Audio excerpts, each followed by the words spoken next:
கிறிஸ்துவுக்குள் பிரியமானவர்களுக்கு ஆண்டவராகிய இயேசு கிறிஸ்துவுடைய இனிய நாமத்தினாலே வாழ்த்துக்கள்.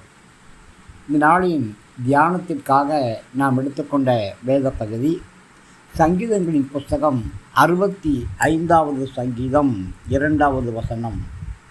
ஜபத்தை கேட்கிறவரே, மாம்சமான யாவரும் உம்மிடத்தில் வருவார்கள்.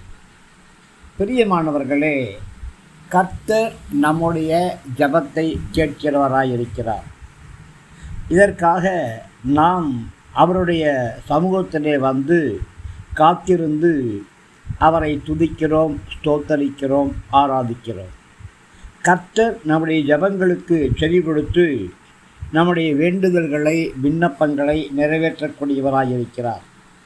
எபேசியர் 3ஆம் அதிகாரம் 20-21 வசனங்களிலே சொல்லப்பட்டபடி, நாம் வேண்டிக் கொள்கிறதற்கும் நினைக்கிறதற்கும் மிகவும் அதிகமாய் நமக்குள்ளே கிரியை செய்கிற வல்லமையின்படியே நமக்கு செய்ய வல்லவராகிய அவருக்கு சபையிலே கிறிஸ்து இயேசுவின் மூலியமாக தலைமுறை தலைமுறைக்கும் சதா காலங்களிலும் மகிமை உண்டாவதாக, ஆமேன் என்று சொல்லப்பட்டிருக்கிறது. பிரியமானவர்களே, நாம் விசுவாசத்தோடு நம்பிக்கையோடு ஜெபம் பண்ணும் பொழுது கர்த்தர் நம்முடைய ஜெபத்தை கேட்கிறார், நம்முடைய ஜெபத்திற்கு பதில் கொடுக்கிறார். தம்முடைய அன்பை, நம்மேல் அவர் வைத்திருக்கிற அன்பை அதன் வழியாக நமக்கு வெளிப்படுத்துகிறார்.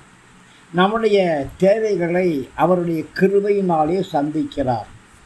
கர்த்தர் நம்முடைய ஜெபத்தை கேட்கிறவராய் இருக்கிறார். ஆகையால் மாம்சமான யாவரும் கர்த்தரிடத்திலே வருகிறார்கள். மனுஷர்கள் தம்முடைய விண்ணப்பத்திற்கு செவி கொடுப்பார்கள் என்று ஒருபொழுதும் நினைக்க முடியாது. மனுஷர்கள் நம்முடைய விண்ணப்பத்திற்கு செவி கொடுக்க மாட்டார்கள்.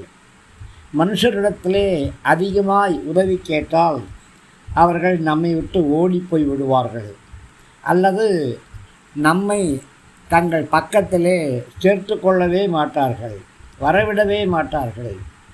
எப்போ பாரு ஹெல்ப்புன்னு கேட்டுகிட்டே இருக்கிறான் அப்படின்னு சொல்லி முறுமுறுப்பார்கள். ஆனால் கர்த்தரோ நம்முடைய ஜெபத்தை கேட்கிறார்.